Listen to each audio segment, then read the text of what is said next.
came here to protect us. If you want to try to be friends, I think that way, that way, if you want to side with the city council. Well, what the attorney could do, I know what I did, I'm confessing what I did, go ahead, let me hear.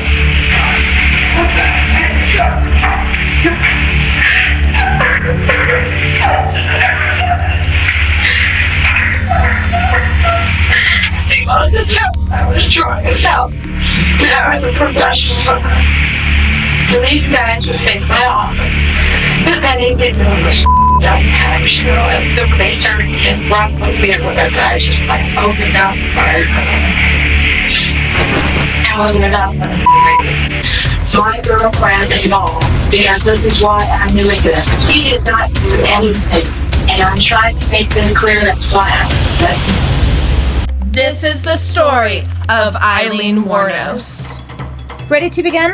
Absolutely. Copy. Suspect is armed. Proceed with caution. In pursuit of suspect west on Hall Road.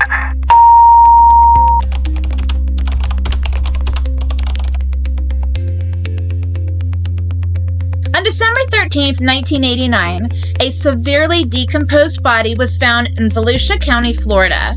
The nude body was wrapped in carpet. This man would be identified as Richard Mallory. He was 51 years old and the owner of an electronics repair shop. Mr. Mallory's car had been found 12 days earlier in Volusia County, Florida. 6 months later, the nude body of a man was found lying next to the highway 40 miles north of Tampa, Florida. He had been shot 6 times with a .22 caliber pistol. A used condom was found near his body. This victim would be identified as 43-year-old David Spears, a construction worker. Mr. Spears had told his friends that he was going on vacation to Orlando, but unfortunately, he never made it to his destination. 5 days later, another male body was found in a secluded area of Pasco County, Florida. He was wrapped in a blanket and had been shot 9 times in the upper chest and torso with a .22 pistol. The victim was identified as 40-year-old Charles Carskadden, who was a rodeo worker. Carskadden hadn't been seen since May 31st. On July 4th, 1990, a crashed and abandoned vehicle was found that belonged to Peter Sims. But where was Mr. Sims? Blood was found in the vehicle. However, Mr. Sims has never been found. 2 women were seen exiting the vehicle and throwing beer cans into the bushes. The fire department did locate the 2 women at the time. These women were Aileen Wuornos and Tyria Moore. When the rescue workers approached Wuornos, she denied that she was in the vehicle and cursed at the firemen, so they left. Police found the badly decomposed body of a deceased male in a remote area of Marion County, Florida on August 4th, 1990. This victim was identified as Troy Burris, who was a 50-year-old sausage salesman. Mr. Burris had been shot twice in the torso. Just over a month later, on September 12th, the body of Charles Humphreys was found. 56-year-old Humphreys was a former police chief, child abuse investigator, and a retired United States Air Force major. Major Humphreys was shot 7 times by a .22 caliber pistol to the head and torso. He was fully clothed. His car would be found in Suwannee County, Florida, which is in northern Florida. On November 19th, 1990, a partially nude body was found in a remote area of Dixie County, Florida.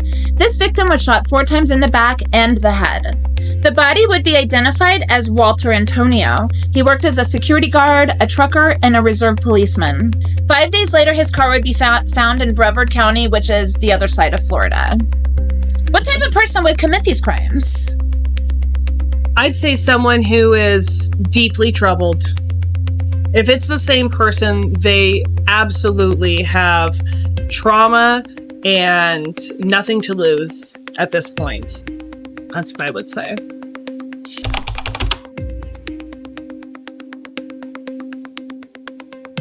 Well, Aileen Wuornos was born February 29th, 1956 in Rochester, Michigan. Her life was marked by adversity. Her father, a convicted child molester, took his own life while serving prison time. Her mother, overwhelmed by the demands of motherhood, abandoned Aileen and her older brother Keith, leaving them to be raised by their grandparents. And the mother was also very young, I believe. She was. She was a young teenager, Yeah. and the father was much older. Well, he was an adult. She was still a child. Aileen's mom was a child. Right, yeah. Yeah, and so I don't know where she went at this point, but she dropped them off at the grandparents one day, and She said, I'm going out for a pack of smokes. never came back. And she never came back. Yeah. However, this new living situation was far from ideal. Instead of finding stability, Aileen and Keith encountered more dysfunction. Their grandmother struggled with alcoholism, while their grandfather displayed extreme neglect and violent behavior. And this is Eileen's mother's parents. Yes. Correct? Yeah. Okay. And I actually have a photo I will put up of Aileen and her grandparents. He would even force the children out of the home, compelling them to live in the woods. This act alone highlights the intense instability and fear that permeated their young lives. Aileen faced many significant challenges. She claimed that her grandfather engaged in sexual contact with both her and Keith at a very early age, suggesting severe and ongoing abuse. At just 14 years old, Eileen's life took another dramatic turn. She became pregnant and alleged that Keith, her brother, was the father. However, I've also read that her grandfather could be the father and that one of his friends could be the father. This led to her being sent to a home for unwed mothers, where she gave birth to a boy in March of 1971. He was immediately put up for adoption. Well, I hope that child, I mean, obviously this person is over 50 years old, 53 years old at this point. So I hope that them being put up for adoption was actually a good thing for them and they were able to have a normal life. Yes. And maybe don't even know that Aileen Wuornos was their parent, you know? Aileen Wuornos' early years were a relentless cycle of trauma and instability, moving from one dysfunctional environment to another. She ended up leaving her grandparents' house as a teenager and became an S-worker just to get by. Her story underscores the critical importance of addressing childhood trauma and ensuring robust support systems for vulnerable children. Reflecting on Eileen's life, we must ask ourselves, what could have been done to alter her trajectory? How can we better support children who face similar adversities today? These are pressing questions that demand our attention and action. I mean, let's just talk about this for a second because nothing has improved. I mean, It's still happening today. so we have CPS now, but are things better? I mean, They're just overloaded. unfortunately, I've had to deal with CPS a couple of times due to a family member. I just, I don't know what it is that they're underfunded. There's too many children that are living in a dysfunctional environment. But to me, looking from like an outsider looking in, it doesn't seem any better to me. I don't think that it's better. I think there are even more children who are caught up in this system that aren't going to get the help they need. Yeah. I mean, there's so many kids living in some type of environment with sexual assault on a regular basis that most of the time, probably a lot of people don't know about. And sometimes people do know about and they do nothing. Yeah. There's kids walking around with bruises that people know they're getting abused and nobody's doing anything about that. And let's just be real here. Talking to a child in a aggressive manner is actually also harmful to children. It is harmful. I mean, a child can literally be raised with no bruises, no sexual assault, and they can still go on to lead a very horrible, hard life because of how they were treated at home. And how the hell is anybody going to do anything about that? Yeah. I mean, it's true. When it comes to emotional abuse, many of us, from childhood all the way to adulthood and relationships, we are constantly put in environments where we are with someone we care about giving us emotional abuse. And whether you're a child or an adult, it's just always hard to get out of. Yeah. And many times when you start out as a child with emotional abuse, whether it leads to physical or not, I mean, you're going to deal with troubles as an adult. Yep. Let alone Aileen Wuornos, who had sexual abuse, Everything, mental abuse, abandonment. severe abandonment between both of her parents, and Getting kicked out her on the weekends for her grandparents. grandpa. Yeah. And then later we'll find her brother and her first husband. I mean, massive amounts of abandonment. Yeah. How do you even get through that?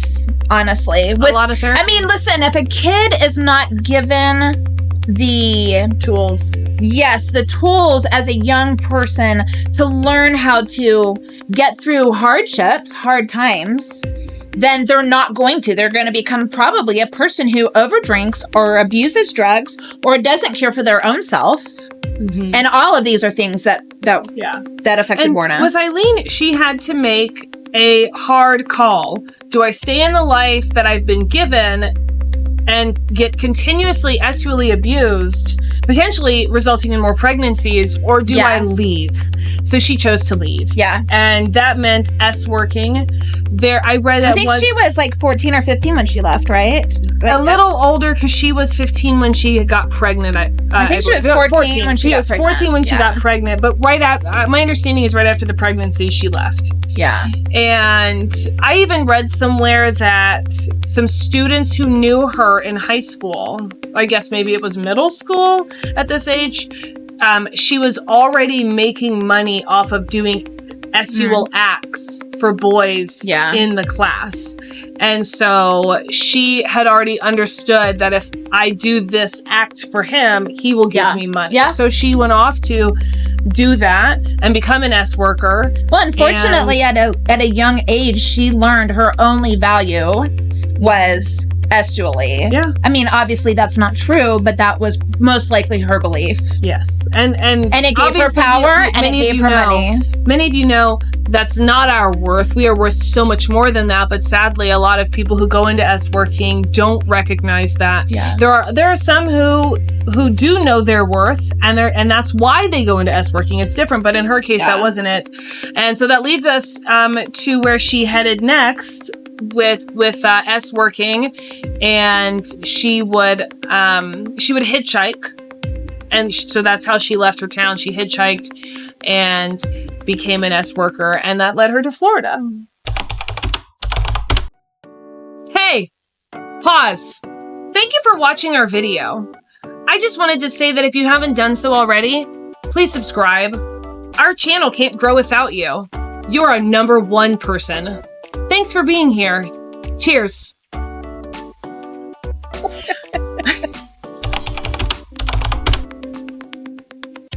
Eileen's crimes continued into adulthood exactly where they left off in childhood.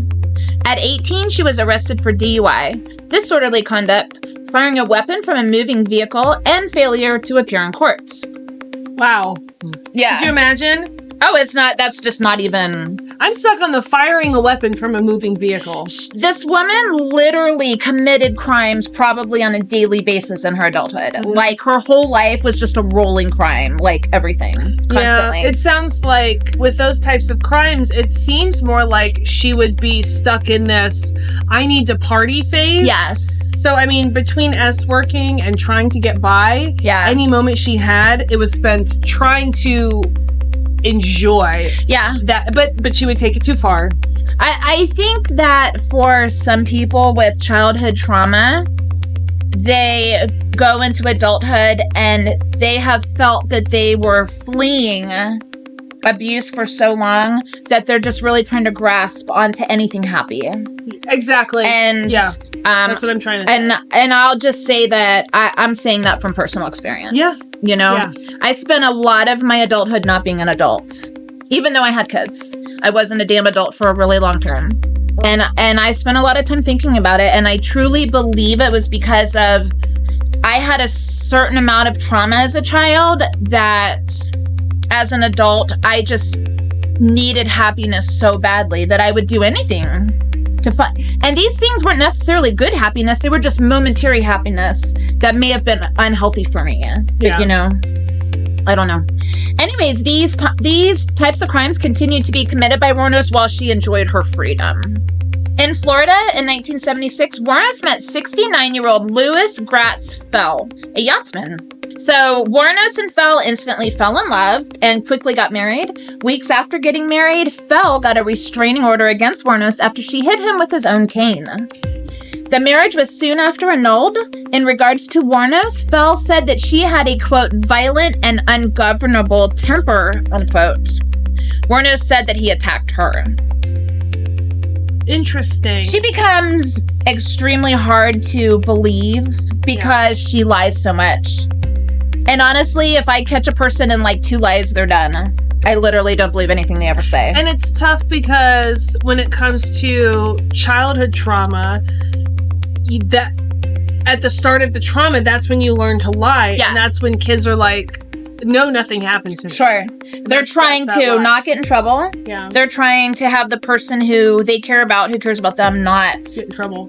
Yeah. not be upset with them. You learn to lie right? early Yeah. on. And, you know, sadly, like, if it was true that he attacked her first. But Right. again, like, she was, I believe, in her late 20s when she got married it to was him. 76, and I think she was born in 56, so I think she was 20. Was she 20? No, You're the one who, when was she born? 56, so Okay, 20 years. so Okay. she was 20. So she's 20 years old. And not that many years ago, she gave birth to a baby. Yeah. She left the tiny amount of stability that she had and left and began S-working Yeah. and hitchhiking. And now she's in Florida, all the way from, I think, Michigan. Yes. And so she's seen some things. Yeah. And I feel like Too much life in a short period of time. I for agree. Sure. And I think that at a certain point, she's going to start standing up for herself. Yeah, makes sense. Yeah. Yeah, totally. Well, the same year that her marriage was annulled from Louis Fell, her brother died of esophageal cancer. And she received a $10,000 life insurance payment from his settlement. Which, my understanding is she blew right away. So, yeah. It was gone very fast. Well, during this time, she continued to be arrested for various crimes, including assault and drunk driving. I think she was drunk. I'm pretty sure that she was an alcoholic during her entire adulthood. And so she was, probably anytime she was driving, she was drunk driving. And so Wuornos used the money, the insurance money, to buy herself luxury items, which included a new car, Okay. which she soon after wrecked. But, you know, just think about this for a second. This is the 1970s. Apparently $10,000 can buy you a new car and luxury items, which is kind of unfathomable today. Yeah. Yeah. 2 years later, Aileen would attempt to end her own life by shooting herself in the stomach. This was her 7th attempt to end her life. Well, it's so sad. It's just so tragically, this whole entire everything that happened is so tragically heartbreaking to me. And at this point, she hasn't done anything terrible. Just so many terrible things have been happening to her. For the most part, yeah. Yeah. Exactly. I mean, she was committing some crimes, but at this point, as far as we know, she hadn't, really hurt anybody. And so the arrest continued. Armed robbery, car theft, forging checks, gun theft, and more. It was just a constant criminal activity. But you know what all this is? Armed robbery, car theft, forging checks, gun theft. All of that is because she doesn't have anything. Yeah. She has nothing, and so she's learned that the only way she can get something is to take it, just like people have been doing with her Well, entire people life. took everything they wanted from her whole Yeah, life. exactly. And so that's what she also, you're right. And so that's now what she knows, Yeah. in order to get anything, I have to take it. Yeah, exactly. Nobody's going to take care of me, which clearly nobody did take care of her ever her whole life. Nobody took care of her. Yeah. I mean, if her grandfather was physically assaulting her, it doesn't sound like her grandmother stepped in to do anything about that. I mean, the grandmother was an alcoholic. Yep. And that's how she coped, was with alcoholism, you know? So in 1986, Aileen met Tyria Moore at a gay bar in Daytona, Florida. They quickly moved in together, and Aileen supported them both with sex work. Moore sometimes worked as a housekeeper. And the arrest continued with assault and battery. I mean, there's just an endless amount of crimes committed. So as I mentioned before, Wuornos and Moore were involved in a traffic accident while driving a vehicle belonging to Peter Sims. A witness saw them abandoning the vehicle and gave a description to police. Peter Sims had gone missing. Unfortunately, his remains were never recovered. Now, Wuornos had also pawned belongings from some of the victims. Her thumbprint was on file with the pawn shop. Her prints were also found inside one of the vehicles, and they were on record with the state of Florida. Cigarette butts were also found in the vehicles of the deceased men, and those vehicles contained the fingerprints of Wuornos. Authorities were able to make sketches of the women who abandoned the vehicle belonging to Peter Sims, which we obviously know at this point were Wuornos and Moore. In January 1991, Wuornos was arrested at the Last Resort Biker Bar in Port Orange, Florida. Moore was found the next day in Pennsylvania. Moore agreed to get a confession from Wuornos in exchange for her own freedom. Via phone calls to Wuornos in prison, 3 days later, Wuornos did confess, but initially stated that all of the murders were in self-defense. Wuornos eventually confessed to all 7 murders to officials without an attorney present. Well, and you know what they say. Get a lawyer. Always I don't care if you did it. If you didn't do it, get a lawyer. Always get a lawyer. And did you know, statistically speaking, people choose to not get a lawyer, whether they're innocent or guilty, because they want to look innocent. But more people are convicted because they didn't get a lawyer, even when they're innocent. I mean, it's so interesting because when I watch a lot of interrogation videos with police, and police are always like, oh, they got an attorney. I knew that was the moment that I thought they might be guilty. Getting an attorney is for your own protection. Get an attorney. The police are allowed to lie to you, to your face, about most everything. So you should get an attorney to protect yourself, even if you're innocent. I know that if I'm ever in a situation, I'm getting an attorney. Exactly. Yeah. Doesn't matter what I did. I'm getting an attorney. Or didn't do. Yeah. Well, so Wuornos' story took a sensational turn when she was accused of multiple murders. The media frenzy that followed her arrest highlighted the sensational nature of her crimes.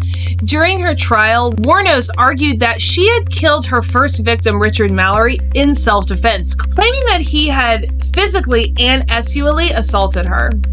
It's important to note that Mallory had a criminal past, having served a decade-long prison sentence for sexual assault. However, that was never allowed in trial. True. Mallory serving time for assault was never allowed in her defense in any way whatsoever. Wow. Which, I know she did a lot of bad things. I'm not saying that she's not guilty. I'm not saying she didn't do horrible things. But I do believe that all of the information should have been presented, and this was never, ever allowed in court. And that's really, real. Actually, her other crimes were allowed in court, but what Mallory did, his other crimes were not allowed in court. So I'm just saying. That's very interesting. I know that we aren't supposed to victim blame, but that doesn't feel like that's what this is. Did he have the type of character to sexual assault? Yes, he did. Could she have been accurate? Was it true? This could have substantiated that. Correct. Yes. I mean, in my personal opinion, I think there is a very high chance that he did assault her. This was her first murder, and my personal opinion is that she probably did act in self-defense for this specific crime. Well, despite her defense, Wuornos and her team later retracted her claim of self-defense. So here's a clip I found of Wuornos in an interview doing exactly that. And what about with Richard Mallory? Because you gave that testimony with Richard Mallory. Yeah, Richard Mallory was not self-defense. Richard Mallory I killed I needed his wheels to move the stuff, and he had the right amount of money I needed to move into the apartment, so. But what about the testimony that you gave in court about? That's just, like I was saying. About the Visine and... Oh, I was just doing a lying biz. That was just my lying gig, trying to beat the system. Really? So that was really all... None of it was true? Because in court you gave such a graphic description of what had happened with Richard Mallory. Yeah, after sitting around thinking how I could drum up a story. You know. That was pretty convincing. Was it? That's sad. Well, I thought so. God, that's sad. Well... But nevertheless, she maintained that her subsequent killing of 6 other men were also acts of self-defense. However, on January 27th in 1992, the jury found Wuornos guilty of first-degree murder in the Mallory case, resulting in a death sentence. Yeah. In the months that followed... I'm sorry. First-degree murder. That's very interesting. First-degree murder means that she planned the murder. Shouldn't she at least would have been charged with second-degree murder since it wasn't planned? Well, they couldn't... How could they substantiate that it wasn't planned? She's an S worker. She was picked She took up. him to a spot. She never could have planned to kill this specific man because she was a sex worker and she didn't know who was going to pick her up. Unless it didn't. So you can plan to kill a person, whether it's who you want to kill or not. That's, Yeah. Serial killers do this all the time. Sometimes it's a victim on a whim versus that's a planned true. killing. And she explains that she happened to be a serial killer. She didn't mean to be a serial killer. She just happened to kill all these men. And because of the definition of serial killing, she ended up being a serial killer. But it wasn't because she wanted to be a serial killer. Okay. Does that make sense? I'm just not sure that actually means anything. Well, not against you, just about her saying Well, that. I guess what she means is, sure, she killed Richard Mallory, and she took his money, and then she went to the next guy, and she killed him and took his money, but she didn't go out, let's say we have Dennis Rader, the BTK killer. He wanted to kill, and he would search and find his next victim, and he would study them and learn them and know, okay, you're the next one going down. Yeah, totally different. Types, the way Yes. that they went at it. And Yeah. she just happened to get in their car and say, you're my next victim. Yeah. Because as you noticed with the earlier, when you were describing the earlier crimes, she killed Richard Mallory and she took a break. And then she went back to it. 6 months. So, We know of 6 months. Yeah, that we know of. I mean, maybe there are other victims. I always think with any serial killer, how many other bodies are there that we don't know about? Mm-hmm. I just True. always think that way. So with her, according to the information we have, she took a break. And so she wasn't sitting there thinking, who will my next victim be? Right. She was enjoying her time with Tyria and the money they stole. I don't think that she necessarily thought past the next couple of hours ever in her life. I think that's accurate. It was just, I'm hungry. How are we going to get food? Exactly. Oh, we're going to be kicked out of our motel. How do we find another $70 for a few more days, or just, And that is how she describes it. Just to get by, she happened to be a killer of this many people, and that's how she became a serial killer. Kind of sounds similar to maybe a drunk driver who maybe killed people while they were driving. Oh, I didn't really intend to kill people. I just happened to be drunk driving. Something like that, maybe. Okay. Hey guys, thank you so much for watching our video on Aileen Wuornos. If you're enjoying this content, please subscribe. It's free. And we can't grow without you. In the months that followed, Wuornos pleaded guilty to the murders of the 5 additional men, each plea resulting in another death sentence, compounding the gravity of her situation. While serving her prison sentence, Wuornos eventually admitted to the killing of another victim, Sims, whose body was never recovered, as you said earlier. Consequently, no charges were brought against her for this particular crime. And unfortunately for his family, they were not able to give him a proper burial or anything because literally his body has still never been found today. So sad. What has it been? 34 years, I think? It's been a long time. It has been a long time. During our exploration of the life and crimes of Aileen Wuornos, a woman whose story raises profound questions about justice, mental health, and the death penalty. After spending a decade on death row, Aileen Wuornos' case took an unexpected turn. Concerns were raised by a court-appointed attorney about Wuornos' mental state, suggesting that she was profoundly disconnected with reality. This development brought her case into the spotlight once more, highlighting the complex interplay between mental health and the justice system. Well, did you know that during this time that she was adopted by someone else? I heard something. I actually thought it was the other way around, but what do you mean she was adopted? Yeah. Because she was much greater than 18. So Aileen was adopted by a 44-year-old Christian woman named Arlene Praley. Miss Praley stated that she was directed by God to adopt Aileen. Adoption of adults is legal in the United States. The law of adult adoptions do vary by state, of course. However, it is required that the adoptee be older than the adopted. That does make sense. You couldn't adopt me. I already have. Aw. Sometimes adults are adopted for reasons such as, let's say, if somebody finds a birth mother, they want maybe to be adopted by them, or maybe a stepchild wants, the step parent to now be adopted. And I can see that in certain cases, like of a will, needing that to be legal. So yes, sometimes there are legal reasons why adoptions make things easier, or maybe there's a special needs person who needs like legal parental care. So there's a wide variety of reasons why adults are sometimes adopted. However, Miss Praley seems to not have had good intentions. The relationship between her and Wuornos soured after Wuornos learned that Praley was getting compensated for interviews about the case. Jesus, I know. So sad. That actually breaks my heart further because it seemed like somebody wanted her and wanted to love her. No wonder she was excited for death row. Yeah, and apparently after this soured, she had serious depression after this happened. My heart breaks. How sucky is that?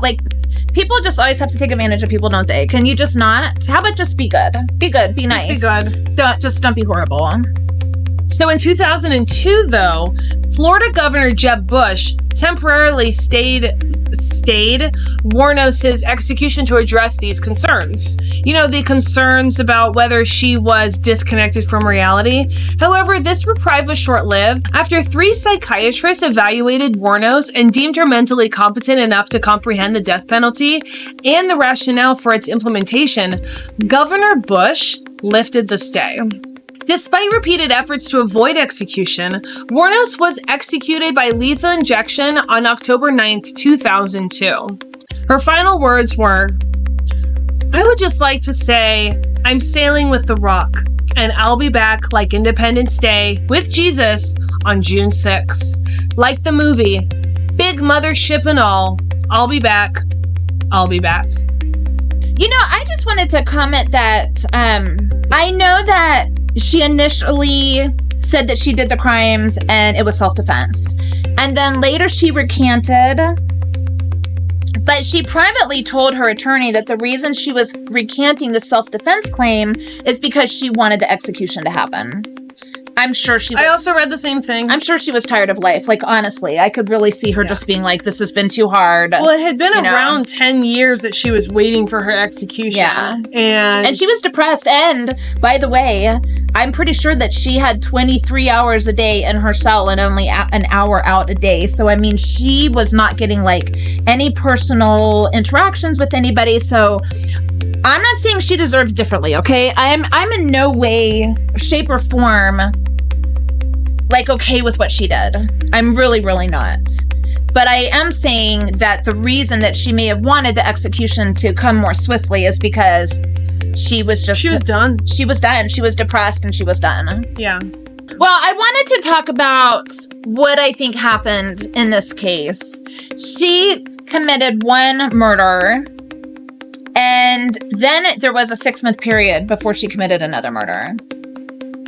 And I just think from all the information that I've learned that there is a good chance that her first murder was actually self-defense. I think Mallory may have actually done something to her.